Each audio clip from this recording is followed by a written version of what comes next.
ನಮ್ಮ ಬಿಪಿನ ಹೇಗೆ ಕಂಟ್ರೋಲ್‌ನಲ್ಲಿ ಇಟ್ಕೋಬೇಕು? ಯಾವ ಅಭ್ಯಾಸಗಳನ್ನು ನಮ್ಮ ದಿನಚರಿಗಳಲ್ಲಿ ರೂಢಿ ಮಾಡಿಕೊಂಡ್ರೆ ನಮ್ಮ ಬಿಪಿ ಕಂಟ್ರೋಲ್‌ನಲ್ಲಿ ಇರುತ್ತೆ?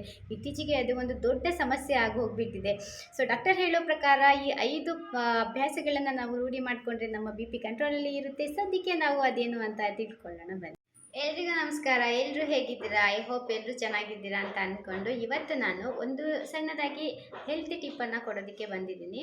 ಪ್ರತಿ ಸಲನೂ ಬೇರೆ ಬೇರೆ ವಿಷಯಗಳ ಬಗ್ಗೆ ಮಾತಾಡ್ತಿದ್ದೆ. ಬಟ್ ಈ ಸತಿ ಒಂದು ಹೆಲ್ತ್ ಟಿಪ್ಪನ್ನು ಕೊಡೋದಕ್ಕೆ ಬಂದಿದ್ದೀನಿ. ಮೊನ್ನೆ ನಾನು ಒಂದು ಡಾಕ್ಟರ್ ಇಂಟರ್ವ್ಯೂನ ನೋಡಬೇಕಾದ್ರೆ ಅವರು ಹೇಳಿದ್ದು ಚಿಕ್ಕ ಚಿಕ್ಕ ವಯಸ್ಸಿನಲ್ಲಿ ಈ ಬಿ ಪಿ ಹೇಗೆ ಜಾಸ್ತಿ ಆಗ್ತಾ ಇದೆ ಜನರಲ್ಲಿ ಅನ್ನೋದ್ರ ಬಗ್ಗೆ ಅವರು ಮಾತಾಡಿದ್ದು. ಸೊ ಅದನ್ನು ನಾನು ಕೆಲವೊಂದು ಪಾಯಿಂಟನ್ನು ನೋಟ್ ಡೌನ್ ಮಾಡಿಕೊಂಡೆ, ನಿಮ್ಗಳ ಜೊತೆ ಹಂಚ್ಕೋಬೇಕು ಅಂತ ಹೇಳಿಬಿಟ್ಟು. ಇತ್ತೀಚಿನ ದಿನಗಳಲ್ಲಿ ಅದೇನಾಗ್ತಾ ಇದೆ ಅಂತ ಹೇಳಿದ್ರೆ ಅದೇ ವಯಸ್ಸಿನವರಿಗೆ ಕಾಯಿಲೆಗಳು ಬರಬೇಕು ಅಂತ ಏನಿಲ್ಲ. ಕಾಯಿಲೆ ವಯಸ್ಸನ್ನು ನೋಡಿ ಬರೋದಿಲ್ಲ ಅಂತಲೂ ಹೇಳ್ತಾರೆ. ಬಟ್ ನಮ್ಮ ಜೀವನದಲ್ಲಿ ನಾವು ಅಳವಡಿಸ್ಕೊಂಡಿರುವಂತಹ ಕೆಲವು ಅಭ್ಯಾಸಗಳಿಂದ ಈ ಥರದ್ದೆಲ್ಲ ಸಮಸ್ಯೆಗಳಿಗೆ ಗುರಿಯಾಗ್ತಾ ಇದ್ದೀವಿ. ಸೊ ಅದು ಯಾವ ಅಭ್ಯಾಸಗಳನ್ನು ನಾವು ಬದಲಾಯಿಸ್ಕೊಂಡ್ರೆ ಈ ಬಿ ಪಿನ ಕಂಟ್ರೋಲಲ್ಲಿ ಇಟ್ಕೋಬೋದು. ಡಾಕ್ಟರ್ ಹೇಳುವಂತಹ 5 ಸಲಹೆಗಳು ಅದೇನು ಅಂತ ಇವಾಗ ನಾನು ನಿಮ್ಮೊಂದಿಗೆ ಹಂಚ್ಕೊತೀನಿ. ನಮ್ಮ ರಕ್ತದೊತ್ತಡ ಏನು 120/80 ಇದಕ್ಕಿಂತ ಸ್ವಲ್ಪ ಹೆಚ್ಚು ಜಾಸ್ತಿ ಆದರೆ, ಅಂದರೆ ಇತ್ತೀಚಿನ ದಿನಗಳಲ್ಲಿ ಈ ಅಧಿಕ ರಕ್ತದ ಒತ್ತಡ ಅನ್ನೋ ಸಮಸ್ಯೆಗೆ ಹೆಚ್ಚಾಗಿ ಜನರು ಈ ಅಧಿಕ ರಕ್ತದೊತ್ತಡ ಅಂದರೆ ಬಿ ಪಿಗೆ ಹೈ ಬಿ ಪಿ ಅದಕ್ಕೆ ಒಳಗಾಗ್ತಿದ್ದಾರೆ. ಮೊದಲನೇದು 30 ನಿಮಿಷಗಳ ಚುರುಕಾದ ನಡಿಗೆ. ಇದು ಮೊದಲನೇದು, 30 ನಿಮಿಷಗಳ ಚುರುಕಾದ ನಡಿಗೆ. ನಮ್ಮ ಬ್ಯುಸಿ ಲೈಫಲ್ಲಿ ಕೆಲವರಿಗಂತೂ ಆ 30 ಮಿನಿಟ್ಸ್ ಏನಿದೆ ಅದು ಸಿಗಲ್ಲ. ಕೆಲವರ ಲೈಫಲ್ಲಿ ಇವಾಗ ವರ್ಕ್ ಪ್ರೆಷರು, ಅಲ್ಲಿ ಟಯರ್ಡು, ಮನೆಗೆ ಬಂದು ರೆಸ್ಟ್ ಮಾಡಿದ್ರೆ ಸಾಕು, ಬೆಳಿಗ್ಗೆ ಬೇಗ ಎದ್ದು ಆಫೀಸಿಗೆ ಹೋಗಬೇಕು, ಈ ಥರ ಎಲ್ಲ ನಮ್ಮ ದಿನನಿತ್ಯದ ಜೀವನದಲ್ಲಿ ನಡೀತಾ ಇರುತ್ತೆ. ಸೊ ನಮ್ಮ ಆರೋಗ್ಯನೂ ಅಷ್ಟೇ ಇಂಪಾರ್ಟೆಂಟ್ ಅಲ್ವಾ? ಅದಕ್ಕೋಸ್ಕರ ಈ 30 ನಿಮಿಷ ಅರ್ಧ ಗಂಟೆ ಚುರುಕಾಗಿ ನಡಿಬೇಕು, ಬೆಳಿಗ್ಗೆ ಅಥವಾ ಸಂಜೆ. ಈ ರಕ್ತದೊತ್ತಡ ಏನಿದೆ ಇದು ಕಮ್ಮಿ ಆಗಬೇಕು ಅಂತಂದರೆ ಇದು ಮೊದಲನೇ ಸೂತ್ರ. ಯಾವಾಗಾದರೂ ಬೆಳಿಗ್ಗೆ ನಿಮಗೆ ಟೈಮ್ ಸಿಕ್ಕಿದ್ರೆ ಬೆಳಿಗ್ಗೆ, ಅಥವಾ ನಿಮಗೆ ಈವ್ನಿಂಗ್ ಟೈಮ್ ಸಿಕ್ಕಿದ್ರೆ ಈವ್ನಿಂಗು.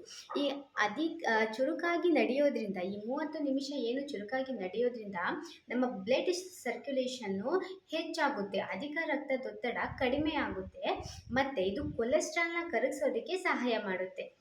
ಎರಡನೇದು ಉತ್ತಮ ನಿದ್ದೆ ಎಷ್ಟು ಗಂಟೆಯಿಂದ ಎಷ್ಟು ಗಂಟೆವರೆಗೂ ಮಾಡಿದ್ರೆ ನಮ್ಮ ದೇಹ ಆರೋಗ್ಯವಾಗಿರೋದಕ್ಕೆ ಸಾಧ್ಯ ಆಗುತ್ತೆ ಅಂತ ಹೇಳಿದ್ರೆ 7ರಿಂದ 8 ಗಂಟೆ ನಾವು ನಿದ್ದೆನ ಸರಿಯಾಗಿ ಮಾಡ್ತಾ ಇದ್ದೀವ, ಮೀನ್ಸ್ 7ರಿಂದ 8 ಗಂಟೆ ನಾವು ನಿದ್ದೆನ ಮಾಡ್ತಿದ್ದೀವ ಅನ್ನೋದನ್ನು ಖಾತ್ರಿಪಡಿಸ್ಕೋಬೇಕು. ಲೇಟ್ ನೈಟು ಅರ್ಲಿ ಮಾರ್ನಿಂಗ್ ಹೇಳ್ತೀವಿ, ಅರ್ಲಿ ಮಾರ್ನಿಂಗ್ ಎದ್ರೂ ಕೂಡ ನೈಟ್ ಸ್ವಲ್ಪ ಬೇಗ ಮಲ್ಕೊಂಡ್ರೆ ನಮ್ಮ ಆ ಟೈಮ್ ಅಲ್ಲೇ ಕವರ್ ಆಗುತ್ತೆ. ಇದು ಕೂಡ ಎರಡನೇದು. ಉತ್ತಮ ನಿದ್ದೆ, ನೀಟಾಗಿ ನಿದ್ದೆ ಮಾಡೋದ್ರಿಂದ ಬೇರೆ ಬೇರೆ ಕಾಯಿಲೆಗಳಿಗೆ ತುತ್ತಾಗೋದನ್ನು ಇದು ತಡೆಯುತ್ತೆ. 7ರಿಂದ 8 ಗಂಟೆ. ಏನಪ್ಪ ಅಂತ ಹೇಳಿದರೆ ಉಪ್ಪನ್ನು ಕಡಿಮೆ ಮಾಡೋದು, ಆಹಾರದಲ್ಲಿ ಉಪ್ಪಿನ ಪ್ರಮಾಣವನ್ನು ಕಡಿಮೆ ಮಾಡೋದು. ಅಂದರೆ ಎಷ್ಟು ಉಪ್ಪನ್ನು ತಿಂದರೆ ಒಳ್ಳೆಯದು ಅಂದರೆ ಬಿ ಪಿ ಹೈ ಇರೋರು ಎಷ್ಟು ಉಪ್ಪನ್ನು ತಿಂದರೆ ಒಳ್ಳೆಯದು ಅಂತ ಹೇಳಿದರೆ 1 ಟೇಬಲ್ ಸ್ಪೂನ್ ಅದಕ್ಕಿಂತ ಕಡಿಮೆ ಉಪ್ಪನ್ನು ತಿನ್ನಬೇಕು. ಅಂದರೆ ನಾವು ಪ್ಯಾಕೇಜ್ಡ್ ಫುಡ್ ಏನಿದೆ, ಈ ಚಿಪ್ಸು, ಹಪ್ಪಳ, ಪಿಕಲ್ಸು, ಈ ಥರ ಫುಡ್ಗಳನ್ನು ಅವಾಯ್ಡ್ ಮಾಡಬೇಕು. ಅದರಲ್ಲಿ ಹೆಚ್ಚು ಉಪ್ಪು ಇರುತ್ತೆ, ಮತ್ತು ಅದು ತುಂಬ ಎಷ್ಟು ದಿನಗಳಿಂದ ಮಾಡಿ ಇಟ್ಟಿರ್ತಾರಲ್ವ, ಅದರ ಅಂತಹ ಪದಾರ್ಥಗಳನ್ನು ನಾವು ಕಂಟ್ರೋಲ್ ಮಾಡಿದ್ರೆ ನಮ್ಮ ಬಿ ಪಿ ಕಂಟ್ರೋಲ್ನಲ್ಲಿ ಇರುತ್ತೆ. ಆದಷ್ಟು ಅಡುಗೆನಲ್ಲಿ ಉಪ್ಪನ್ನು ನಾಲ್ಕನೇದು, ನಮ್ಮ ಆಹಾರದಲ್ಲಿ ಪೊಟ್ಯಾಷಿಯಮನ್ನು ಹೆಚ್ಚಿಸ್ಕೋಬೇಕು. ಯಾವ ಫ್ರೂಟ್ಸ್ನಲ್ಲಿ ಪೊಟ್ಯಾಷಿಯಮ್ ಹೆಚ್ಚು ಅಧಿಕವಾಗಿರುತ್ತೆ, ಅಥವಾ ಯಾವ ವೆಜಿಟೇಬಲ್ಸ್ನಲ್ಲಿ ಪೊಟ್ಯಾಷಿಯಮ್ ಅಧಿಕವಾಗಿರುತ್ತೆ ಅಂತ ನೋಡೋದಾದರೆ, ಈ ಸೋರೆಕಾಯಿ ಜ್ಯೂಸ್ ಮಾಡಿಕೊಂಡು ಕುಡಿತಾರೆ ಕೆಲವೊಬ್ರು, ನೋಡಿದ್ದೀವಿ ಕೆಲವೊಂದು ಬ್ಲಾಗ್ಸ್ಗಳಲ್ಲಿ ನಾನು ನೋಡಿದೆ. ನನಗೆ ಅದಕ್ಕಿಂತ ಮುಂಚೆ ಗೊತ್ತೇ ಇರಲಿಲ್ಲ ಈ ಸೋರೆಕಾಯಿಯಿಂದ ಜ್ಯೂಸ್ ಮಾಡ್ತಾರೆ ಅಂತ. ಬಟ್ ಅದು ಹೆಲ್ದಿಗೆ ಎಷ್ಟು ಬೆನಿಫಿಟ್ ಅಂತ ನಾನು ಇತ್ತೀಚೆಗೆ ತಿಳ್ಕೊಂಡೆ. ನಮ್ಮ ಬಿ ಪಿನ ಕಂಟ್ರೋಲಲ್ಲಿ ಇಡೋದಕ್ಕೆ ತುಂಬ ಅಂದರೆ ತುಂಬ ಸಹಾಯ ಮಾಡುತ್ತೆ ಅದು ಸೋರೆಕಾಯಿ ಜ್ಯೂಸು. ನಮ್ಮ ದೈನಂದಿನ ಆಹಾರದಲ್ಲಿ ಅದನ್ನು ಒಂದು ಮಾರ್ನಿಂಗ್ ಒಂದು ಲೋಟದಷ್ಟು ಅಂದರೆ ಜ್ಯೂಸ್ ಮಾಡ್ಕೊಂಡು ಕುಡಿದ್ರೆ ಪ್ರತಿದಿನ ಹೀಗೆ ಮಾಡ್ತಾ ಕುಡಿತಾ ಬರೋದ್ರಿಂದ ನಮ್ಮ ಬಿ ಪಿ ಕಂಟ್ರೋಲಲ್ಲಿ ಇರುತ್ತೆ. ಮತ್ತು ಪ್ರತಿನಿತ್ಯದ ನಮ್ಮ ದೈನಂದಿನ ದಿನಚರಿಯಲ್ಲಿ ಎಳ್ನೀರು, ಬಾಳೆಹಣ್ಣು ಮತ್ತು ಬೇಳೆಕಾಳುಗಳು ಅದು ಹೆಚ್ಚಾಗಿ ಬಳಸೋದ್ರಿಂದ ನಮ್ಮ ಬಿ ಪಿ, ಅದರಲ್ಲಿ ಹೆಚ್ಚು ಪೊಟ್ಯಾಷಿಯಮ್ ಕಂಟೆಂಟ್ ಇರೋದ್ರಿಂದ ನಮ್ಮ ಬಿ ಪಿ ನಾರ್ಮಲಲ್ಲಿ ಇರುತ್ತೆ. ಸೊ ಈ ಥರ ಫುಡ್ಗಳನ್ನು ಹೆಚ್ಚಾಗಿ ತಿಂದರೆ ಬಿ ಪಿ ಕಂಟ್ರೋಲಲ್ಲಿ ಇಟ್ಕೋಬೋದು. ಇದು ನನ್ನ 4ನೇ ಸೂತ್ರ. ಲಾಸ್ಟ್ ಬಟ್ ನಾಟ್ ಲೀಸ್ಟ್ ಅಂತ ಹೇಳ್ತಾರಲ್ವ, ಅದೇ ಥರ ಧೂಮಪಾನ ಮತ್ತು ಮದ್ಯಪಾನವನ್ನು ಮಾಡಬಾರ್ದು. ಇದು ಆ, ಹೆಚ್ಚಾಗಿ ನಮ್ಮ ಬಿ ಪಿ ಹೈ ಆಗೋದಕ್ಕೆ ಒಂದು ಮೇನ್ ರೀಸನ್ ಅಂತಲೇ ಹೇಳ್ಬೋದು. ಹೆಚ್ಚು ಹೆಚ್ಚು ಟೆನ್ಷನ್ಗಳನ್ನು ಮಾಡ್ಕೊಬಾರ್ದು. ಏನೇ ಆದರೂ ಲೈಫಲ್ಲಿ ಒಳ್ಳೆ ದಿನ ಬರುತ್ತೆ, ಸೊ ಕಾಯಬೇಕು. ಹೆಚ್ಚು ಹೆಚ್ಚು ಟೆನ್ಷನ್ಗಳನ್ನು ಮಾಡ್ಕೋಬಾರ್ದು.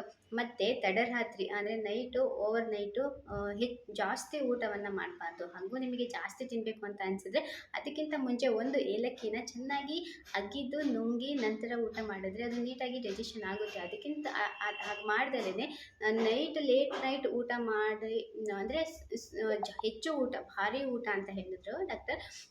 ಹೆಚ್ಚು ಊಟವನ್ನು ಮಾಡಬಾರ್ದು ಲೇಟ್ ನೈಟು. ಆದಷ್ಟು ಬೇಗ ಮಲ್ಕೋಬೇಕು, ಮೀನ್ಸ್ ಲೇಟ್ ನೈಟ್ ನಿದ್ದೆ ಮಾಡಬಾರ್ದು. ಈ 5 ಸೂತ್ರಗಳನ್ನು ಫಾಲೋ ಮಾಡಿದರೆ ನಮ್ಮ ಬಿ ಪಿ ಕಂಟ್ರೋಲಲ್ಲಿ ಇರುತ್ತೆ. ಈ ಮಾಹಿತಿ ಖಂಡಿತ ನಿಮಗೆ ಇಷ್ಟ ಆಗಿರುತ್ತೆ. ನನ್ನ ಚಾನಲ್ನ ಸಬ್ಸ್ಕ್ರೈಬ್ ಮಾಡ್ಕೊಳ್ಳಿ. ಇನ್ನು ಹೊಸ ಹೊಸ ಹೆಲ್ತಿ ಟಿಪ್ಗಳನ್ನ ನಿಮಗೋಸ್ಕರ ನಾನು ತರ್ತೀನಿ.